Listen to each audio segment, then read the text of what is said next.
This is CVE150.2 Engineering Graphics, Module 3, Alphabet of Lines.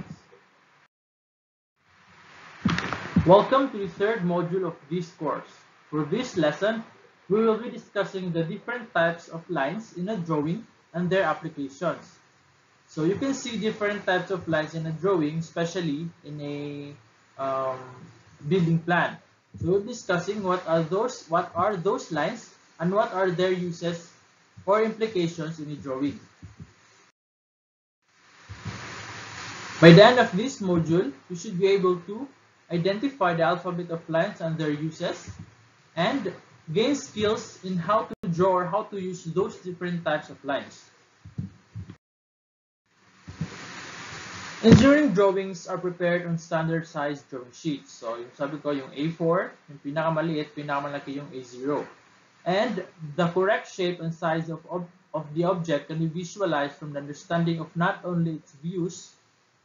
So, especially when you have a drawing of an object, parang pag nakita mo yung draw na yun, or yung view niya, or yung kung ano yung object, first view is, maintindihan mo na siya. But also, there are also factors na will help you to understand yung drawings. That is, the lines used, the dimensions, notes and lettering, and also the scale. Okay, so starting with the dimension. So, drawing of a component, in addition to providing complete shape description, must also furnish information regarding the size description. These are provided through the distances between the surfaces, location of holes, nature of surface finish, type of material, etc. So the expression of these features on a drawing using lines, symbols, figures, and notes, that is called dimensioning.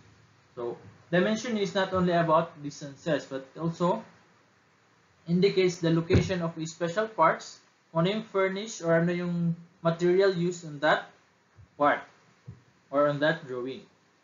That is dimensioning. Alphabet of lines. So just as in English textbook, the correct words are used for making correct sentences.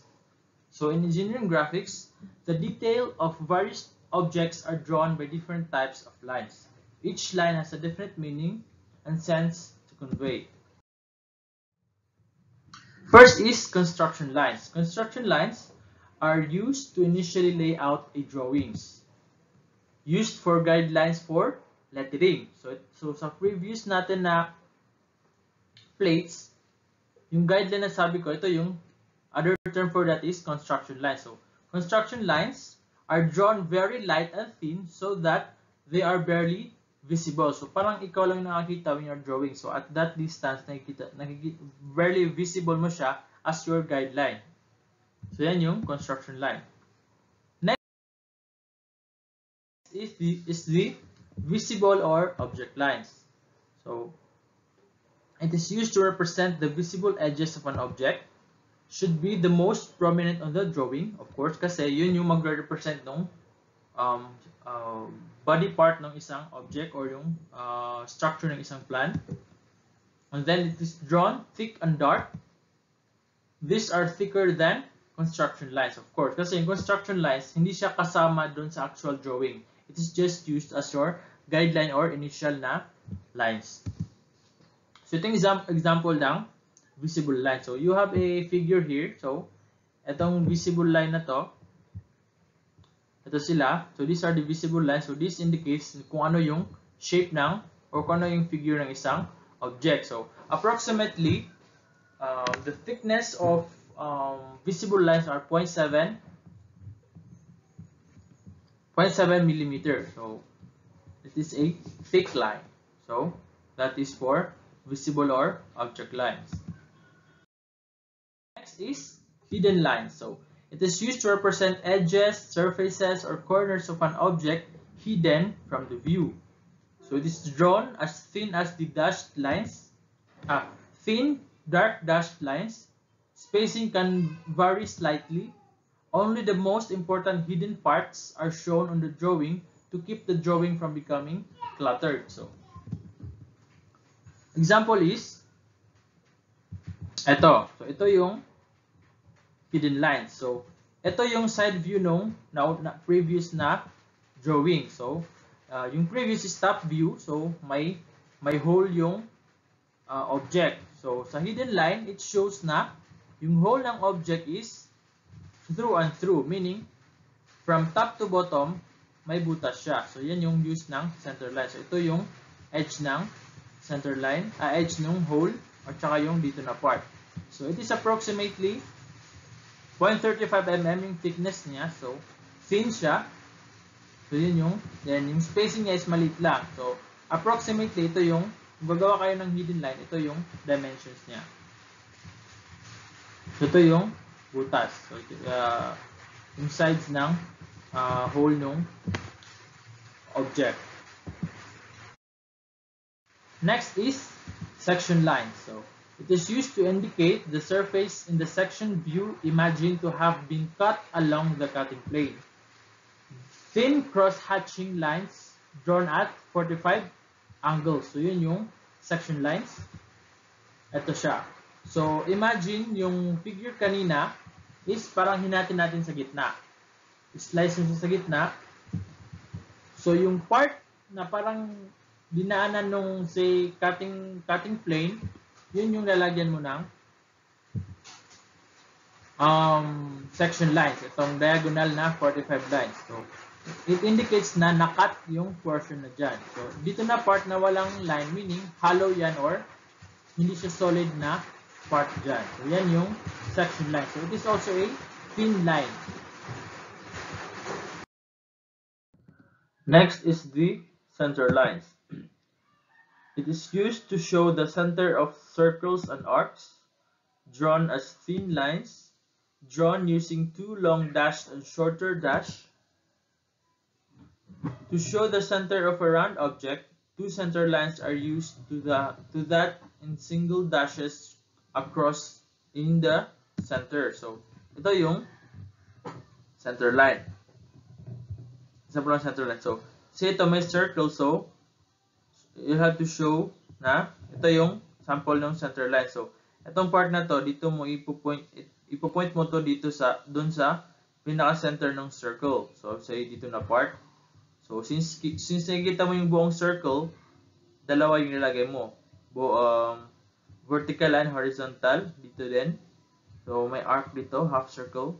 So, lagyan mo yun ng center line. Okay? So, para maging labas niya is may cross siya sa gitna ng isang circle din yung other lines niya. Next is dimension lines. So, dimension lines is used for dimensioning and notes and also drawn as thin lines. It is drawn with arrowheads on each end and placed between extension lines. The dimension is lettered above the dimension line approximately halfway between the two extension lines. So, ito yung dimension lines. You're familiar ka ng dimension line. So, yung dimension lines, nag-indicate siya ng length or distance ng isang object. Also, this is what you call leader line. It points out kung ano yung, say for example, ano yung material na gamit or ano yung, tinatama ng arrow, kung ano yung, say ito, dimension line, this is the extension line. So, yun yung dimension lines. Extension lines naman is used to extend dimensions from related objects, drawn as thin lines, drawn with a short space between the object and the line, extend about 3 mm beyond the dimension line. So, ito yung extension line. Ito. So, para malaman na kung hanggang saan yung dimension line natin. So, it is extended for about 3 mm beyond, ito siya, beyond the dimension line. Next is the leader. So, it is used to point to notes or dimensions, also drawn as thin lines. It consists of an arrowhead and angled line connected to a surface. Arrowhead touch the object lines while the dots rest on the surface. So, ito yung leader line or yung leaders. So, pwedeng arrowhead or pwedeng dot yung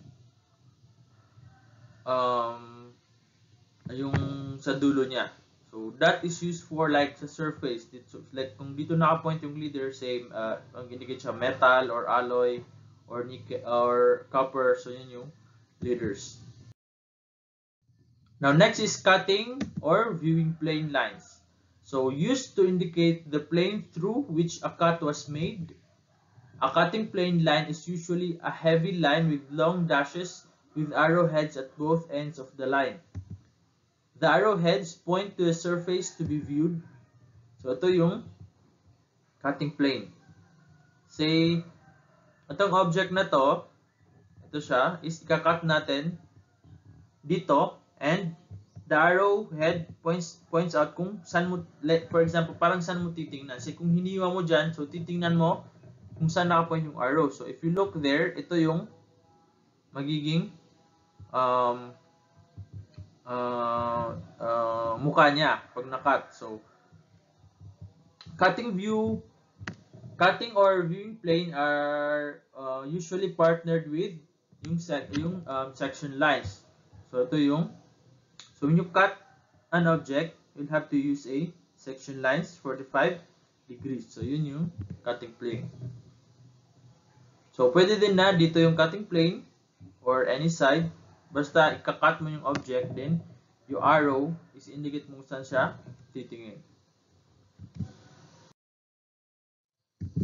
Next is short break lines.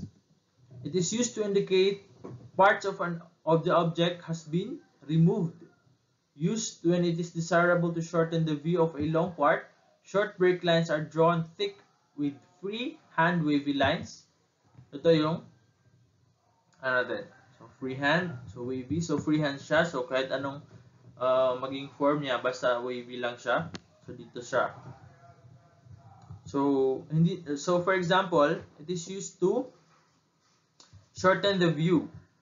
So ito na part is nag-cut siya dito, but it's for example in a specific drawing, ito lang gusto kong makita ng ipakita sa drawing. So hindi na niya tinuloy yung pag-cut dito. So naglagay siya ng short break.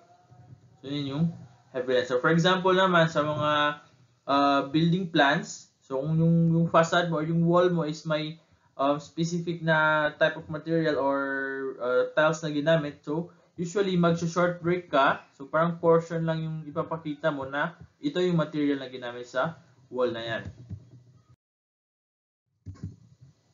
Used to indicate parts of the object has been removed, that is the long break lines.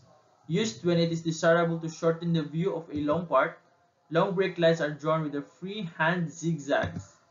So ito yung long break. So for example, itong part na to is meron pa siyang part dito. But yung gusto lang makita sa drawing is itong specific part na dito. So gagamit ka ng long break since hindi naman kailangan yung part dito kasi malaki na siya. So ito lang kailangan, so maglo-long break ka. So this explains na may continuation siya dito. Ito din may continuation siya dito.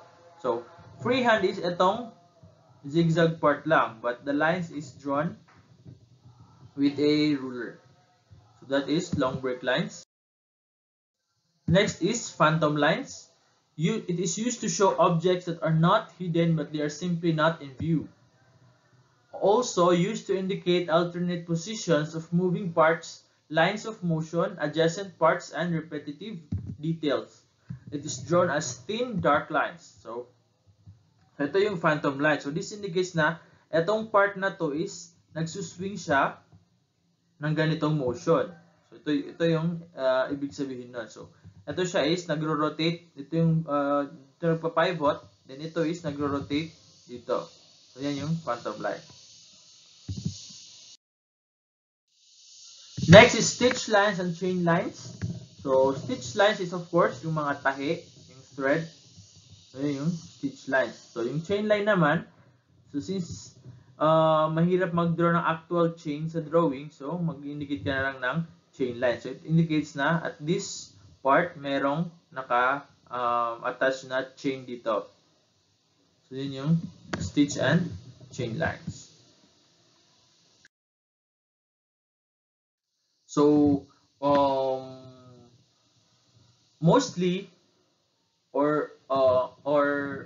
most of the time in a drawing, combination of lines yung nagagamit mo. So merong hidden line, merong stitch, merong chain line, merong dimension line, section line. So parang nagpapatong-patong dun sa drawing. So ano yung hierarchy of lines? So if lines happen to overlap, then there is a hierarchy to which the line shows up. So the hierarchy of lines is as follows. So first is object or visible line. So dapat ito yung pinakaunang nakikita. So yung dapat hindi siya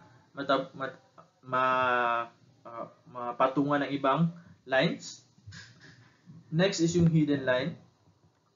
Then cutting plane line, center line, break line, dimension extension line, and section line. So ito yung pinaka-bottom. So if example na magpapatong-patong sila. So ito yung hierarchy nila. Okay? So that's it for the alphabet of lines. So Textbook of Engineering Drawing, second edition by K. Venkata Reddy. This our main reference. So that is the end of our module 3, and thank you for listening and have a good day.